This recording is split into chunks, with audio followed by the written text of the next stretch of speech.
My parents borrowed money from my grad school fund to pay for my sister's destination wedding, saying, "This is a once-in-a-lifetime thing." When I said it was unfair, my dad said, "Don't be so jealous." So I sent them a postcard from my book tour. It still feels surreal to write this, but I guess that's the nature of betrayal. It's not always loud or dramatic. Sometimes it creeps in under the guise of family decisions and smiles that don't quite reach the eyes. For me, it came during what should have been the most exciting season of my life, the year I got accepted into my dream grad school program, only to learn that my parents had used the money they'd promised me to fund my sister's destination wedding in Santorini. When I found out, I didn't scream or cry. I just sat there, staring at the two people who raised me, as they explained almost casually that the $18,000 they had set aside for my education was now gone. Not spent on an emergency. Not loaned for a health crisis. Just reallocated so my sister could have a cliffside ceremony at sunset with white doves and a harpist. And when I told them it wasn't fair because it wasn't, my dad looked at me and said, "Don't be so jealous." That's when something inside me quietly broke. But I should back up a bit. Felicia and I were raised in the same house in Albany, New York, but it always felt like she lived in a different world. Where I got lectures for missing curfew by 5 minutes, she got talking toys for sneaking out altogether. Where I was told to be humble, she was told to shine. And shine she did, captain of the cheer team, student council VP, and eventually, a marketing manager for a mid-sized company in Manhattan. I don't mean to paint her as the villain. She wasn't cruel, not exactly. But she had a way of always being at the center of things, of turning every situation into something that revolved around her. My parents ate it up. I, on the other hand, was quiet. I kept my nose in books, journals, and Word docs. I loved reading stories, writing them, and living in the spaces between sentences. And I worked. Every summer since I was 14. First at a bookstore, then as a campus writing tutor. I earned scholarships, applied for grants, did everything right. So when I got into the Iowa Writers Workshop, the most prestigious MFA program for writers in the country, I felt like everything I'd worked for was finally clicking into place. I told my parents that same night. They were proud, or at least they said they were. My mom even cried a little. "We always knew you'd do something great," she said, hugging me in the kitchen. "And don't worry, we've got your grad fund. We'll help however we can." It felt like the world was opening up. That lasted all of 2 months. It was early spring when Felicia announced her engagement to Bryce. He was fine. A little smug, a little too into cryptocurrency, but whatever. He made her happy, and she seemed thrilled. Then came the wedding planning. "I want something elevated," she said one afternoon over brunch. "Something memorable. Not just a church basement and a DJ." Soon enough, she landed on Santorini. Picturesque, exclusive, very expensive. "I know it's a big ask," she'd said, laughing. "But it's once in a lifetime, right?" At the time, I didn't think much of it. My parents didn't say anything about footing the bill. Felicia made good money, and Bryce came from a wealthy family. I figured they'd cover it themselves. So imagine my shock when my dad asked to chat over coffee one Sunday. I should have known. His tone was too casual, like he was trying to sell me insurance. "We've had to make a financial decision," he said, avoiding my eyes. I blinked. "Okay." "We went ahead and covered Felicia's venue deposit," he continued. "Santorini's not cheap. But it's, special." I felt my chest tighten. "What does that have to do with me?" "Well," he cleared his throat, "we used the grad school fund. But just temporarily. We'll pay it back." I stared at him. "You used the money you promised me for her wedding?" "She's getting married, Lila," my mom said, stepping in, her voice all fake comfort. "It's her big day. This is important too." I opened my mouth but didn't even know what to say. "I got into Iowa," I said slowly.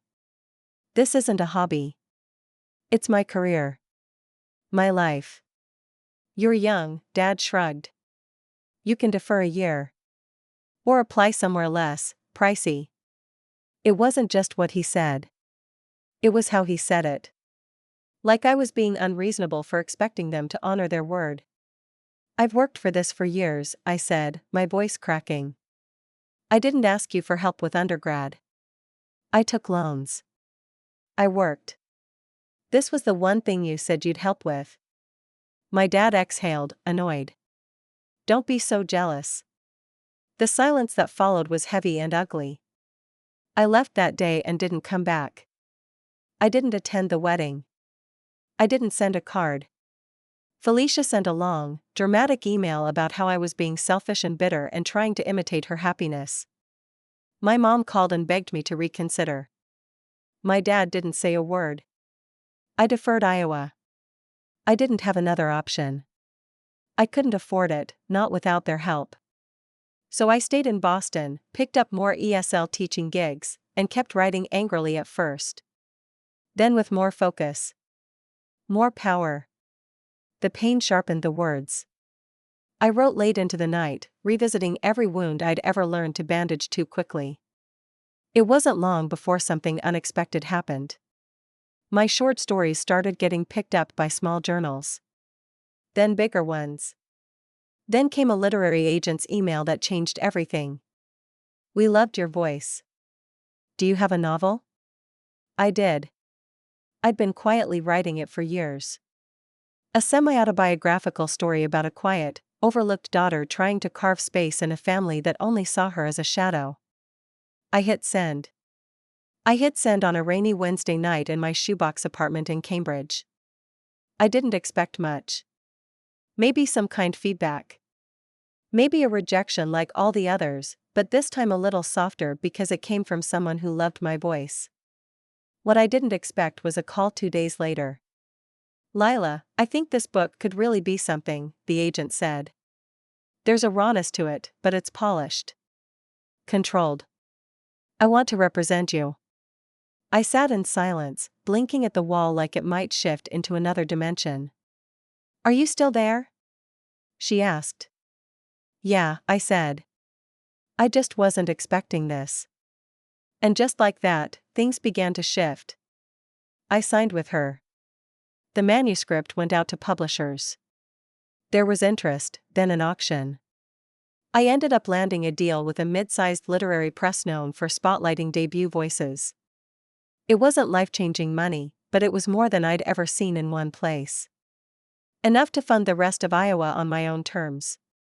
I deferred my admission again, just one more year, so I could finish edits, promote the book, and tour a little. And I told no one in my family. Not out of spite. Not even out of pride. I was just tired.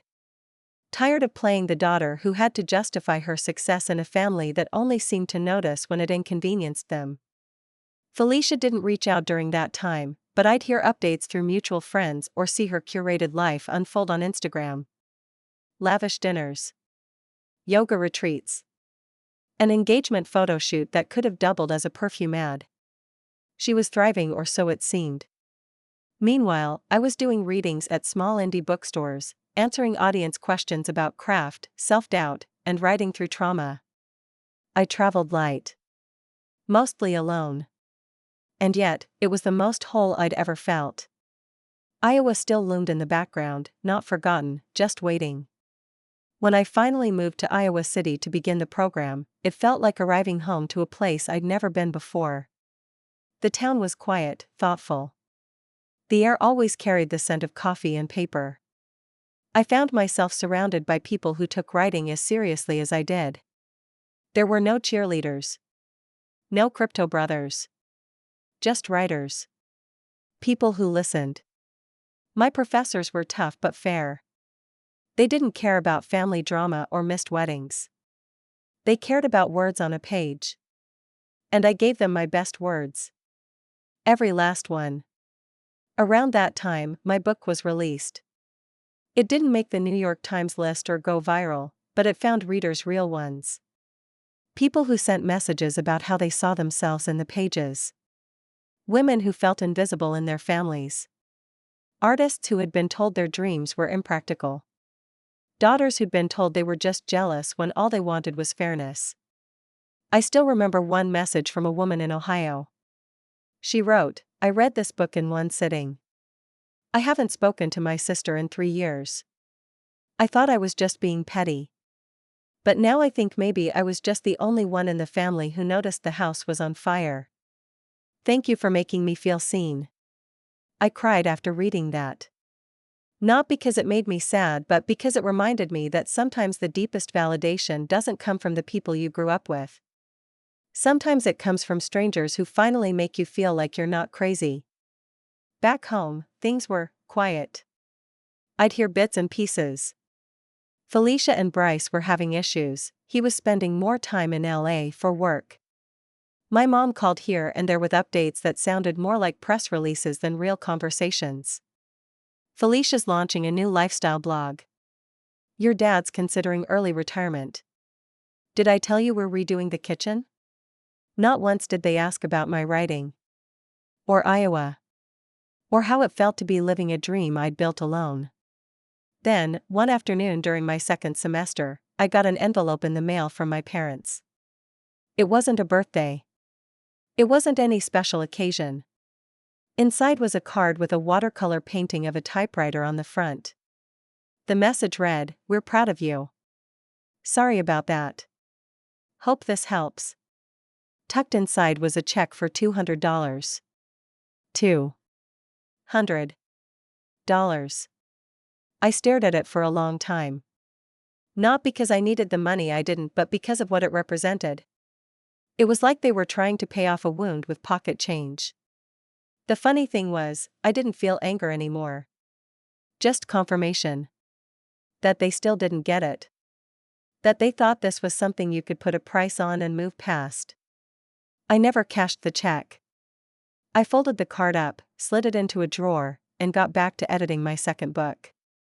This one was fiction, but not really. The story followed two sisters, one who was beloved, and one who was forgotten until she wasn't.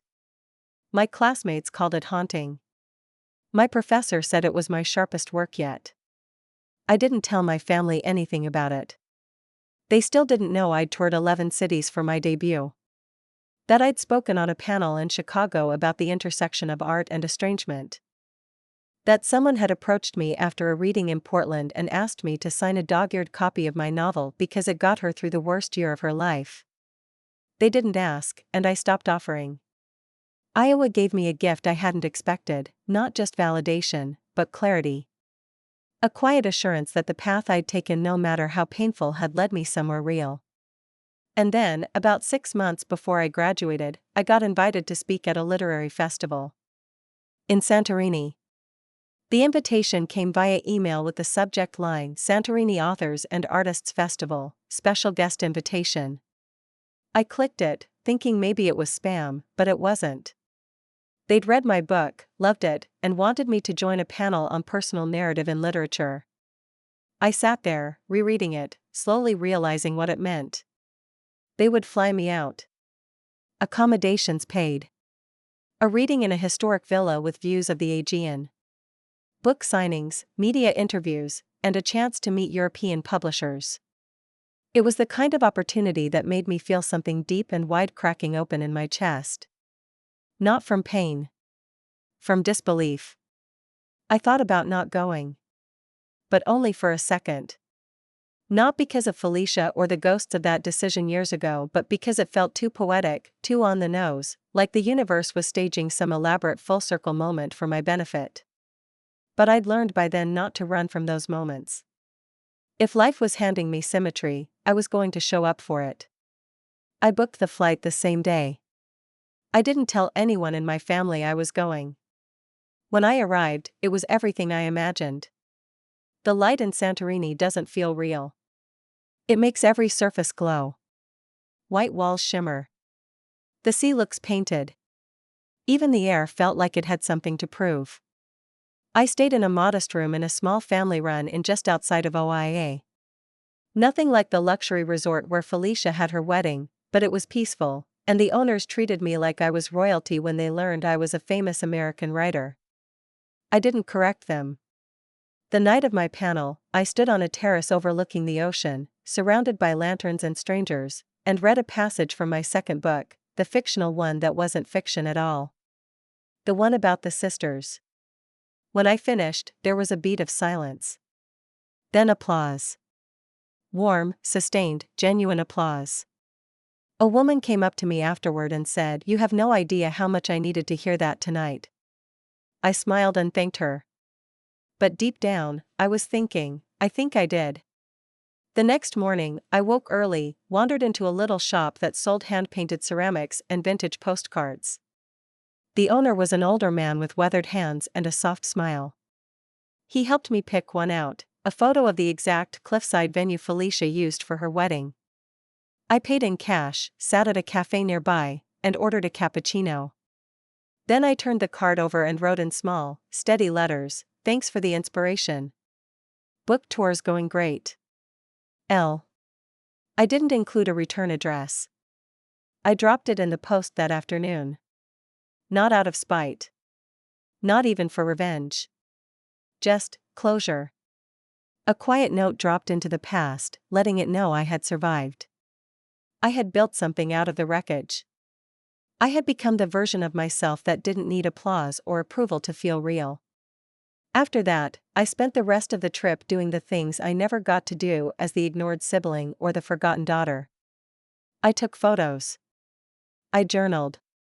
I let myself relax, without guilt, without checking my phone, without wondering if someone was going to ask for something I couldn't afford to give. And when I flew home, I didn't tell anyone I'd gone. I went back to Iowa, graduated with honors, and accepted a writer-in-residence position at a small college in Vermont. Peaceful, wooded, and perfect for writing. I moved into a little cabin they offered staff. It had a wraparound porch and enough space for my books and a dog I eventually adopted. His name is Miso. It was months before I heard from my family again.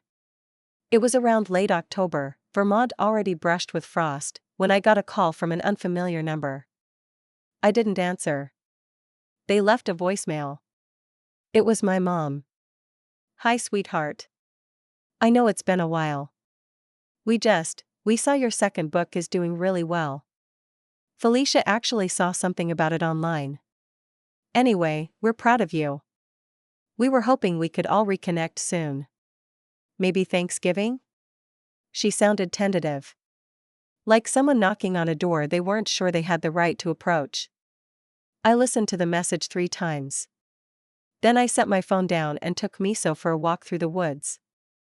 I didn't feel angry. Not even smug. I just felt clean. Like I had scrubbed away years of performing, explaining, justifying. And I realized I didn't miss the people who made me feel small.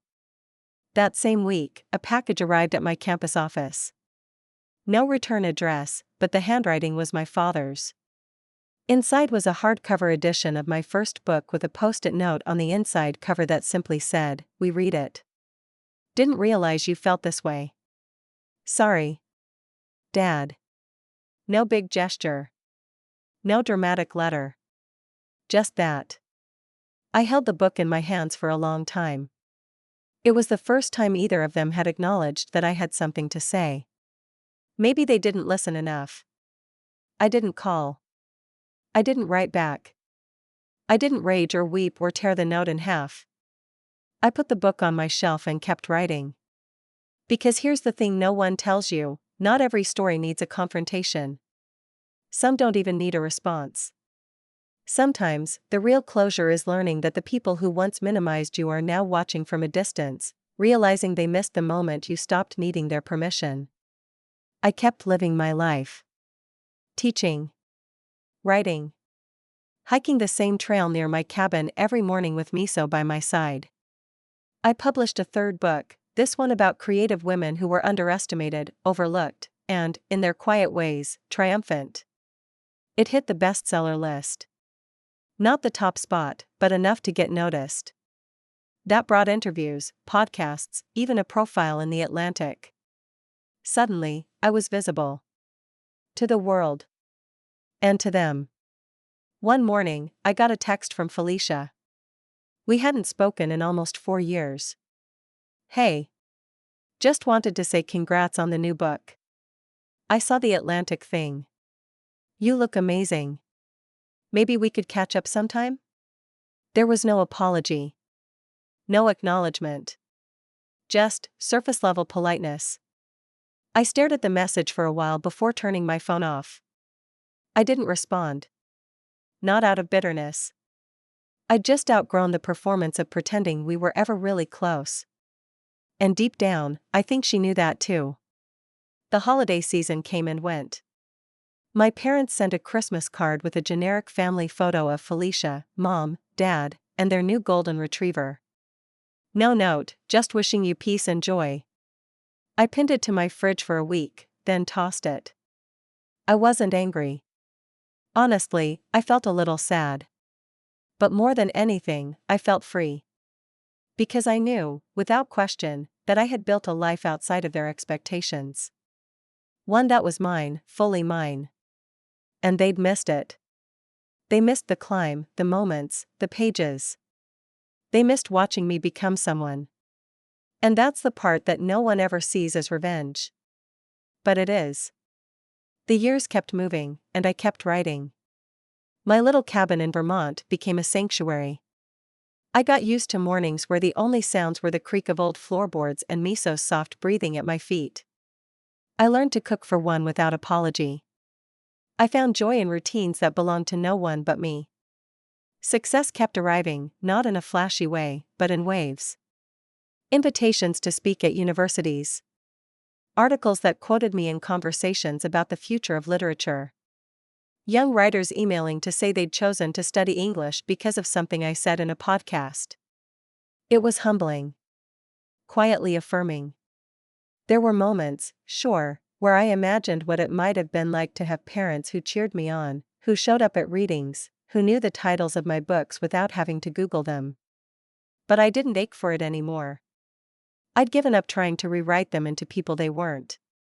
One morning, mid-April, I walked to the general store in town to pick up a few things. On the bulletin board by the checkout was a flyer, upcoming author event, award-winning novelist Lila Heron in conversation at Birch Hollow Library. Saturday, 2 p.m. My photo was on it. A candid from my last book cover shoot. I looked happy. I was happy.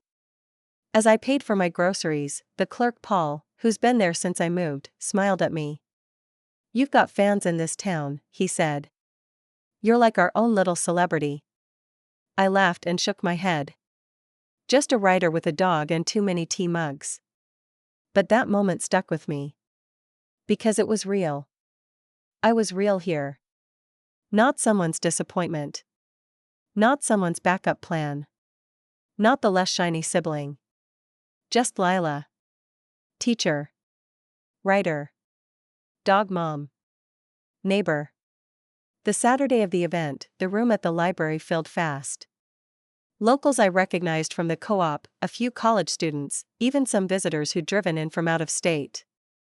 I read from my third book, then took questions. Toward the end, a woman in the back raised her hand and asked, "What would you say to someone who feels like their family still doesn't see them?" I paused. Then said, "Honestly, I'd tell them this: you don't have to prove your worth to people who decided not to see you. You just have to keep becoming yourself, every day, until their version of you no longer matters." She nodded. And I saw the tears in her eyes. After the event, while signing books, a young man handed me a copy and said, "You've got a gift for writing about quiet strength. Not everyone does." And for the first time, I didn't downplay it. I just said, "Thank you." A few weeks later, as I was organizing my bookshelf at home, I came across that old postcard from Santorini, the one with the wedding venue on the front. I had saved one for myself, almost without realizing. I held it for a long time, running my fingers along the edges. I thought about everything that had led me here. Not the wedding. Not the money. Not even the betrayal. But the way I kept going. The way I didn't let their small vision of me become the blueprint for my life. I had written my way out of the silence. And in doing so, I'd built something bigger than revenge. I'd built peace.